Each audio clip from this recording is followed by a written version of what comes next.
In Salem, Massachusetts, in 1662, the girls wake in the early morning and run to the forest with Tituba. Tituba, who is from Barbados, starts a fire and puts a kettle on the fire and starts chanting Barbados songs. The girls started screaming out boys' names. Abigail grabbed a chicken from Tituba's hand, cut the throat, and drank the charm to kill John Proctor's wife.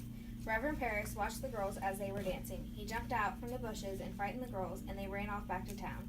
At the Parris' household, Tituba, who is Reverend Parris' servant, Abigail Williams, who is Parris' niece, and Parris all sat and stared at Betty Parris, Reverend Parris' daughter, as she lays in bed in a dazed slumber. Susanna Walcott is sent from Dr. Griggs to tell Parris that he cannot find any medicine for what is going on. It might be caused by unnatural things. Abigail then tells Parris the dancing was just sport, that he has nothing to worry about. Mrs. Putnam walks upstairs to the bedroom of Betty and sees Mr. Parris and Abigail. Mrs. Putnam also tells Parris Ruth is in a dazed slumber, but her eyes are wide open. Anne told Ruth to go to Tituba and ask her to help her respect to her dead siblings. All the children but one have died at birth. She has buried 7 children and the 8th lives today. Mercy Lewis appears in the bedroom to see how Betty is doing. Mercy is the Putnam servant. Reverend Hale is on his way from Beverly because he has studied witchcraft, so Parris sent him to come and try to clear up that there weren't any witches in Salem. Mercy talks to Abigail about what happened. Abigail tells Mercy what she told Parris, and she said that Parris had seen her running naked. Betty wakes in a frantic horror as the church opens, singing into songs. All the 15 girls that were involved in the dancing around the fire ran up to Betty's room from the church. They pull her back onto the bed, where she falls back into her slumber.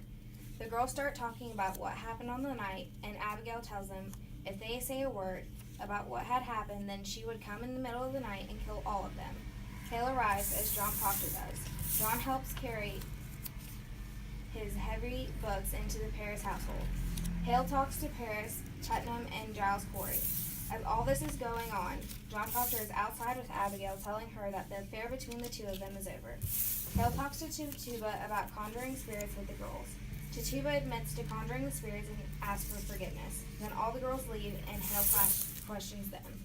Elizabeth and John are eating at the table discussing everyday farm work when he tells her that he wants to please her. Elizabeth is worried that John has gone to Salem for the day, like Mary Warren. He denies going to Salem, but is furious Mary has gone. Elizabeth suggests that Mary is an official of the court along with a group of girls led by Abigail. Elizabeth tells John to go to Salem and tell the court that Abigail is lying, but he says that no one would believe him because himself and Abigail were alone at the time she admitted it was all fake. Elizabeth then realizes John has lied to her about the two being alone. John says there is absolutely nothing to worry about because he has forgotten all about Abigail and loves Elizabeth. Mary Warren enters and is afraid John will hurt her for leaving the house. John tells Mary that she must not go back to the court, but she says she must, that she has no choice. Mary Warren hands Elizabeth a puppet the shape of a doll, saying she made it for her while she was sitting in the court that day, and that Proctor should be thanking her because she saved Elizabeth, for her name was not being accused, only mentioned in court. Elizabeth demands to know who mentioned her name, but Mary says the law will not let me tell her, and suggests John needed to go talk to Abigail and tell her that they will not be able to fulfill their promises in bed. Reverend Hale appears, stating he had returned from Rebecca Nurse's home because her name was also mentioned in court. Hale questions why John has not been in church in a long time. John explains his wife was sick and he did not want to go alone because he does not like Reverend Parris. Hale asks John to recite his 10 commandments. He clearly restates all but one, to which Elizabeth reminds him about the commandment against adultery. Before Hale leaves, John tells him that Abby has confessed that the children's sickness has nothing to do with witchcraft. Hale gets defensive and says, but people have confessed. John suggests most people would rather confess and be thrown in jail rather than be hung. Hale admits he has also thought of that, but wants to know if Proctor will testify in court. Surprising John agrees. Hale questions Elizabeth and John about whether they believe in witches. John admits he doesn't know what to think about them, but Elizabeth clearly states her full-heartedly does not believe in witches. Giles Corey appears and says he and his wife, Rebecca Nurse, has been arrested, and he wants Hale to talk to the deputy governor about all the arrests. Ezekiel Cheever and Marshall Herrick have come to arrest Elizabeth Proctor. Abigail has charged her in court. John demands to know the evidence they have. and Cheever says they are told to look for a poppet. John insists Elizabeth has had no poppet since she was little, except for the one Mary Warren has recently given Elizabeth. Hale orders to know the significance of the poppet, and Cheever lifts the skirt. There is a needle placed in the stomach of the doll. Herrick explains at dinner that evening Abigail fell over on the floor with the needle pushed into her stomach. Elizabeth has Mary Warren explain that she meant no harm to Abigail, and she was the one to stick the needle in the poppet anyway. Hale tells Mary that she is charging Abigail for murder if they found out Abigail has been faking all of this and trying to have Elizabeth heal. Instead of putting up with much more drama about Abigail and John, Elizabeth says she will go to jail. Proctor promises his wife that he will be bringing her home soon. Mary Warren weeps.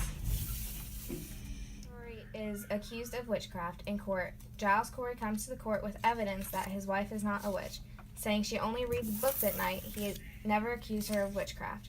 Danforth and Hathorne dismiss his pleas. Francis Nurse pleads with the court and tells Danforth that the girls are frauds and that they have proof of it. Paris is shocked, along with Danforth, that the rest of the court, who thought she were sick in bed.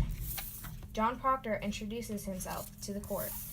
Proctor tells the court that Mary never saw any spirits, and everyone is alarmed. Proctor begins on Mary Warren's deposition when Danforth says he will accept no depositions. Paris claims that they are trying to overthrow the court, and Danforth asks if Proctor knows that heaven speaks through these children in the trials of the court. He asked Mary Warren why she cried out at people for sending their spirits against her. She answered, telling him that this had been pretense. Danforth asks about the girls and if they had been pretending. Mary Warren says they had been.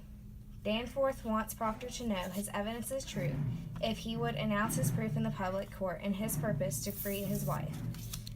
Mr. Danforth asks Proctor if he has any desire in his heart or spirit to undermine the court, and Proctor tells him no.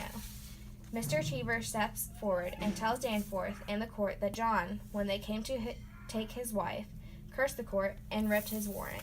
Mr. Danforth asks if he has ever seen the devil and if he is a gospel Christian, and John Proctor says that he's never seen the devil and that he is a gospel Christian. He admits to the court he has no love for Paris and of course his greediness, so he does not go to church. Danforth tells Proctor that his wife Elizabeth claims that she is now pregnant, and Proctor says she would never lie. Proctor gives a paper of testament to Danforth signed by 91 landholding farmers who are members of the church. Giles Corey gives his deposition of an accusation against Putnam and will not give the name of the man who saw Putnam. The other girls come into the court, and Danforth explains to them how she says they are no real spirits and asks if this is the truth. Abigail stands and claims that Mary is lying and that she doesn't remember Mary making any poppet in the court. Proctor brings up how the girls danced in the woods and how Abigail led them there. Danforth and Hathorne question Mary Warren again about seeing spirits and being pretense. They catch her on the fake fainting when she cannot. Abigail becomes angry with Danforth, begins to ask her if maybe she were only thinking she saw spirits, and threatens him. All the girls in the room start to pretend that Mary is sending spirits upon them. Proctor steps in, grabbing Abigail and screaming, calling her a whore. Danforth asks what this is about, and John confesses that he has known her. The court decides to bring in Elizabeth Proctor to see if she will tell the truth. She denies that her husband is a lecher. Then Abigail looks to the ceiling and begins to point and scream while the other girls follow, claiming to see a yellow bird and it to be a spirit of Mary. Mary pleads for them to stop, and the girls repeat everything that she says. Mary denies that she has any power, but she begins to weaken, and the court finally turns against Proctor, and she yells at him not to touch her, claiming he is the devil's man. Hale protests that this is nonsense. Danforth asks Proctor if he'll confess, but John says he will not, and that he thinks that God is dead, and that he does see the devil's face, and that it is his face, and Danforth's, and everyone's face who is afraid to bring man out of ignorance. Proctor and Giles Corey goes to jail. Hale is outraged and refuses the courts, denounces the proceedings, and leaves the court. Danforth and Hathorne go to the Salem jail to figure out why Hale has returned to Salem and why he is talking to people in the jail. Hale wanted to convince people to confess witchcraft so their life would be spared. Paris tells Danforth about Abigail and Mercy running away. Danforth tells Paris that he is a brainless man. Hale begs Danforth and Hathorne to just let the prisoners go because they are innocent. Danforth speaks to Elizabeth to ask her to try to persuade John Proctor to confess. Elizabeth tells John that over 100 people have confessed and Giles did not confess or deny. He just decides to be killed by being pressed to death by large stones. Giles' last words were "more weights." John asks Elizabeth if she thinks he should confess. Elizabeth tells him to do as he must. At first, he decides to confess. He starts signing his name on the paper. Danforth tells him the paper will hang in the middle of Salem so other people will hopefully confess. John Proctor does not want his name in the middle of the town for witchcraft. He tells Danforth that he has given him his soul and he will not give him his name. Danforth asks John if the document is a lie. He says that if it is, he will not accept it and that John will hang. John decides it is better to be hung than to have himself known for witchcraft in Salem, so he rips the document. Hale tries to stop him and tells him he is going to hang if he does not confess. John doesn't listen to Hale. John Proctor, Rebecca Nurse, and Martha Corey are three of the many innocent people hung for not confessing to witchcraft.